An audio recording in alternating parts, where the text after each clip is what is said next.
Bonsoir, merci de nous retrouver sur France 3 Haute-Alsace. Alors que la COP 21 démarre à Paris, nous aussi, on s'est intéressé aux énergies propres et renouvelables. Exemple avec une microcentrale mise au point par la société NSC Environnement de Guebwiller, une microcentrale hydroélectrique à vis hydrodynamique. Comment ça marche? Regardez. La vis d'Archimède, vous vous en souvenez? Normalement, c'était au programme du cours de physique au collège. Mais ce qu'on vous a peut-être pas dit à l'époque, c'était qu'avec une grosse vis comme celle-là, installée sur un cours d'eau, on peut produire de l'électricité. Et c'est exactement ce qu'a fait le conseil départemental en installant 3 de ces vis sur l'ancien canal du Rhône-Rhin, un canal qui ne sert plus à rien depuis des décennies.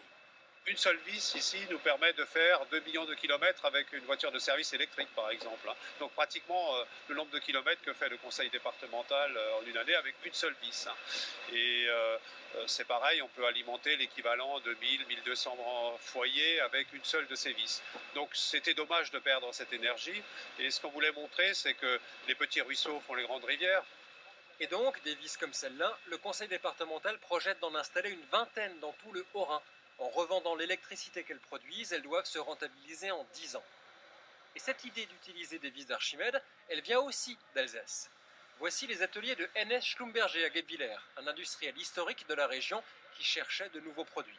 On fait des machines textiles depuis 200 ans et donc on cherche des nouveaux marchés avec des produits qui sont plus d'actualité. Et ce n'est pas un hasard s'ils ont choisi une grosse vis en métal comme nouveau produit. Avec des ateliers d'usinage, une fonderie, des ingénieurs sur place, NSC avait déjà les compétences nécessaires pour la fabrication de ces centrales électriques.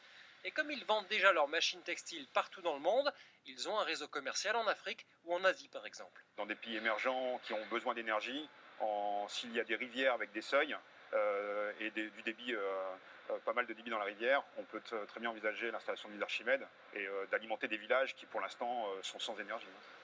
L'enjeu est maintenant de trouver des clients privés intéressés par leur vis d'Archimède, bref, de se faire connaître sur un marché où personne ne les attendait.